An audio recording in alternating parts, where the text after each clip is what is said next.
World osteoporosis day इसलिए mark किया जाता है क्योंकि बोन्स या फिर हड्डी जिसको बोलते हैं वो अपने बदन का एक इम्पॉर्टेंट हिस्सा है।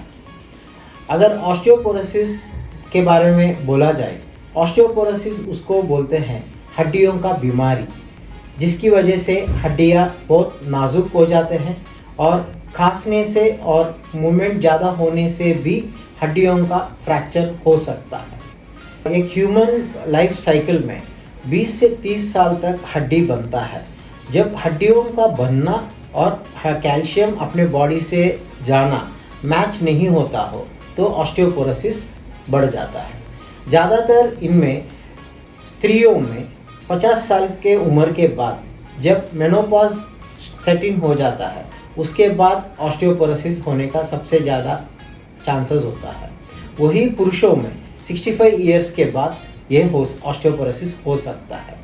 ऑस्टियोपोरोसिस का लक्षण अपने को जल्दी से समझ में नहीं आता है और ये हमेशा अपने को थोड़ा सा स्ट्रेस देने से भी हड्डियों का दर्द होना या फिर फ्रैक्चर होना, कमर के हड्डियों में तनाव आना और कमर के हड्डियों में फ्रैक्चर होना, उसके बाद ही अपने को ऑस्टियोपोरोसिस पता चलता है और उसका दर्द के लिए अपने को इलाज करना ज़रूरी हो जाता है।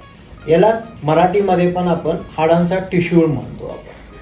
आता याच्यामध्ये मी जसं बोललोय, स्त्रियांमध्ये हे जास्त त्रास होतो कारण जास्त करून उभा राहून घरात काम करणे याच्यामध्ये हाडांमध्ये जास्त जोर येतो, त्याच्यामुळे पण त्रास जास्त जाणवू शकतो। मग याला आपण कसं टाळू शकतो? प्रिव्हेन्शन ज्या गोष्टीबद्दल बोलतो आपण, मी नेहमी म्हणत असतो आपल्या पेशंटला की दिवसाला कमीत कमी 15 ते 20 मिनिट चालणं, फिजिकल एक्सरसाइजेस म्हणजे उभा राहून एक्सरसाइज करणं आणि नेहमी कॅल्शियमचा पदार्थ जसं की तुम्ही म्हणू शकता डायरी प्रॉडक्ट्स, दूध आणि जर समजा कोणाला दूध आवडत नसेल तर मग एक चीज स्लाइस न गरम करता खाऊ शकतात। 4 बदाम, 4 खजूर आणि एक उकळलेली अंडी, एक अल्टरनेट डे बॉइल्ड, एक अल्टरनेट डे खा सकते हैं। और दूसरा धूप में 10 से 2 बजे के बीच में धूप में आप अगर 15 मिनट खड़ा रहते हो या फिर चलते हो जिससे आपको विटामिन D3 मिल सके, यही आपका प्रिवेंशन का ट्रीटमेंट है। ऑस्टियोपोरोसिस को पहचानना कैसा? ऑस्टियोपोरोसिस को आप एक तो ब्लड टेस्ट के ज़रिए पहचान सकते हैं, vitamin D3 serum calcium test करके। दूसरा होता है एक्सरे से अपने को पता चलता है कमर के हड्डियों में आपको थोड़ा सा टेढ़ापन दिखना, कमर के हड्डियों का हाइट कम हो जाना, ये सब आप ऑर्थोपेडिक डॉक्टर के पास जाने के बाद आपको पूरा उसके बारे में जानकारी दिया जाएगा और उसके बारे में ट्रीटमेंट भी दिया जाएगा। तीसरा है डेक्सा स्कैन होता है, ड्यूअल एनर्जी एक्सरे अब्जॉर्प्शियोमेट्री बोलते हैं उसको, और ये भी आपको सही मात्रे से ऑस्टियोपोरोसिस के बारे में जानकारी मिल पाएगा। ऑस्टियोपोरोसिस ज़्यादातर कहाँ पे होता है? एक कमर के हड्डियों में होता है, एक मनके में होता है, बैक स्पाइनल वर्टिब्रा बोलते हैं उसमें होता है, और तीसरा रिस्ट जॉइंट में होता है। और आयुष हॉस्पिटल में इसका ट्रीटमेंट किया जाता है। इसका ट्रीटमेंट बेसिकली एक सप्लीमेंटेशन की तरह से होता है, या फिर कभी कभी जिनको फ्रैक्चर होता है ऑस्टियोपोरोसिस की वजह से, ज़्यादा जोर आने से या फिर हल्का सा गिरने से भी फ्रैक्चर हो सकता है, उनके लिए ऑपरेशन की ज़रूरत होती है।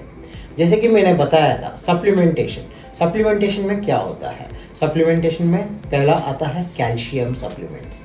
कैल्शियम सप्लीमेंट्स आप कंटिन्यूस लेने की ज़रूरत नहीं है, आप 1 महीना ले सकते हो, 1 महीना बंद कर सकते हो, वापस 1 महीना, वैसा साल में आप कंटिन्यूसली 6 महीना तक आप ट्रीटमेंट लोगे तो चल जाएगा।